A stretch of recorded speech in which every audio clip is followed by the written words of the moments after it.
GATCHIKUTA newest episodes are fucking wild, and this bitch is crazy. Ruto and the gang finally meet up and set out to just embark on a new mission, trying to figure out more information about where the spear is located, and they had some info about this random chick being found out in no man's land.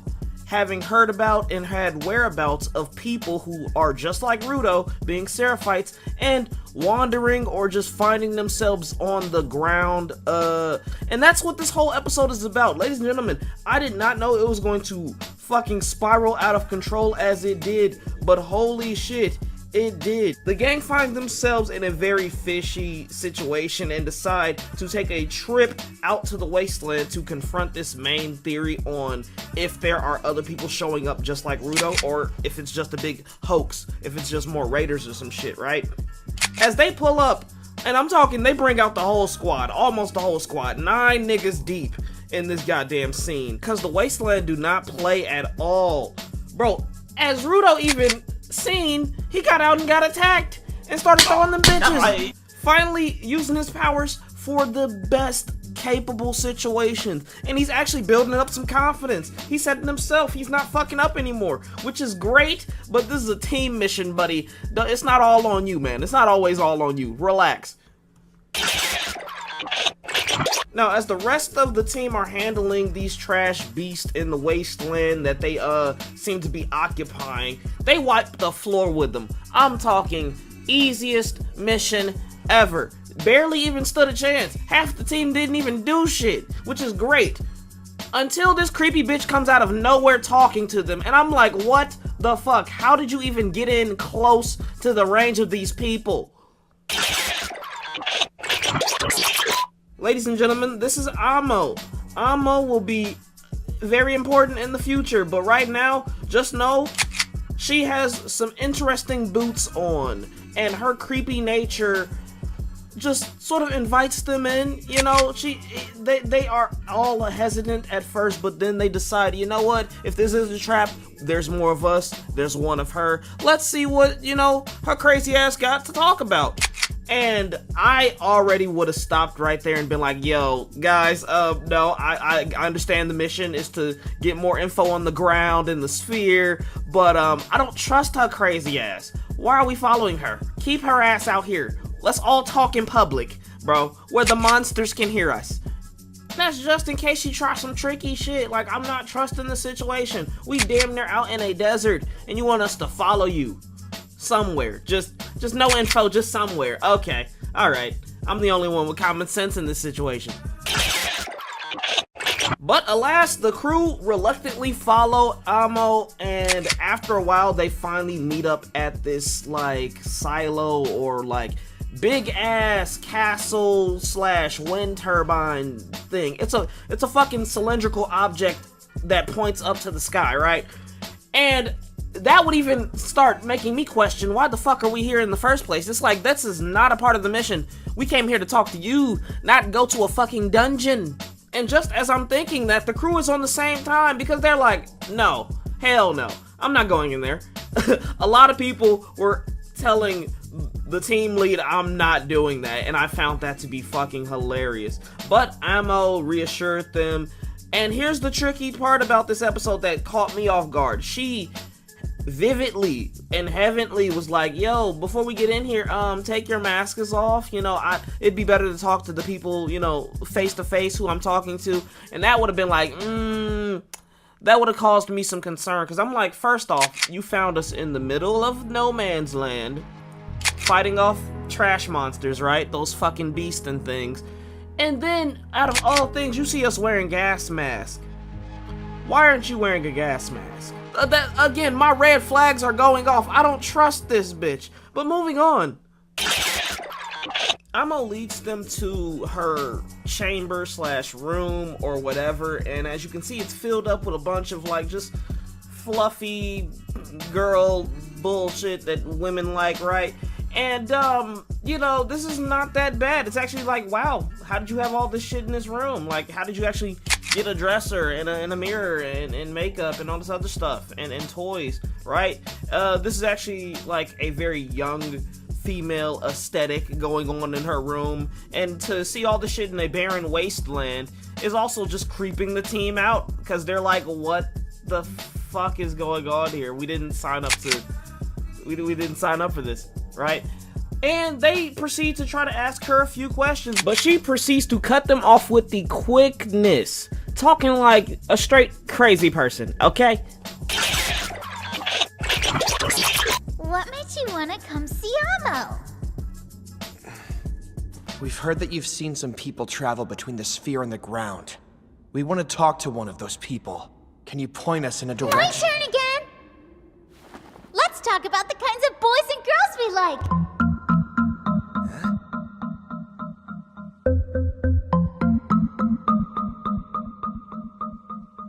So yeah, we're dealing with one of those people. Alright, maybe Yandere, maybe Sudanari, you never know, right? But this young girl completely ignores his ass, and then Engine tries to step in with his swagger and bravado and completely airballs the fuck out of the situation. Engine, step aside for a second. This is a prepubescent girl, right? This is a prepubescent girl. What in your blonde tips and gothic tattoos made you think saying she needs to cover up was a good idea? Now look at your stupid ass, choking on 30,000 gallons of water.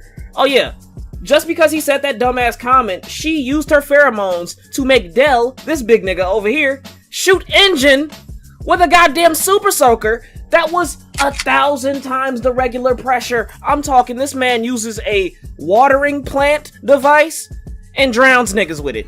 I can't make this shit up. So, that's 2 men down on the team. Out of what, 9 niggas? Great! So as Engine and Dale get compromised, the rest of the team start feeling the effects of these pheromones. Rio starts to try to de-escalate the situation and immediately gets a fucking firearm to the back of the head, or close up, right? But be assured, she dodged the fuck out that bitch. She dodged it with insane accuracy. Almost took her goddamn muffin cap off, right? And now we got 2 more sentient niggas on the team who have not been lost to the goddamn pheromones. AMO, you crazy, crazy young girl. Just damn.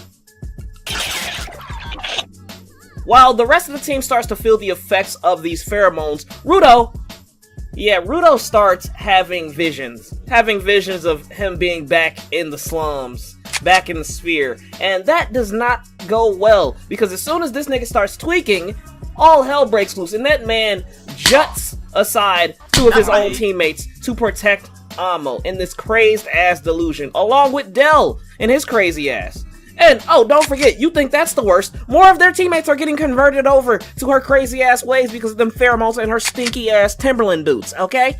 While Zanka and other few guys try to de-escalate the situation and figure out where all this is happening from, the nigga with the string, I don't know his name, but this guy right here, long hair, droopy outfit, he decides, let me just string up this crazy situation as best as possible, and ransacks the entire room with thread. Thread so thick that if you struggle with that shit, it will rip you apart.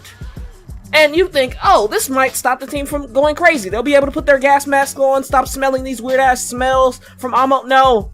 No, because this crazy nigga decides, it's not enough, and decides to drop the entire half of the team down flight after flight after flight after flight of goddamn stairs. He drops their ass all the way to the ground, impaling one motherfucker. I think Rudo got impaled, and the other one's buried alive. But, you know, it knocks some sense into them. And boy, oh boy, after Engine and the rest of the crew gain or regain some consciousness because of the pheromones, and they take off her goddamn shoes, right? Rudo had some unfinished business because she made him see that, you know, homeschool or home girl that he used to grow up with, and she pretended to make him fall in love with her, and that drove him fucking very insane, really mad at this point. So as soon as everybody comes to fruition, he just casually, calmly, maniacally walks right up to AMO, and he decks the living fuck out of her. I'm sorry, he John Jones the shit out of her. Is that Khabib? Is that McGregor? Holy shit. And you would have thought, well damn, what did she do to make this nigga that mad? You saw the episode, nigga, didn't you? If you didn't, well, catch up. Because he lays into her so much that niggas on Twitter was like, yo. Now, mind you, there are some incels and some fucking troglodytes online that will be praising this situation for a child beating up another child. But let me give you guys a little perspective. AMO didn't do anything wrong.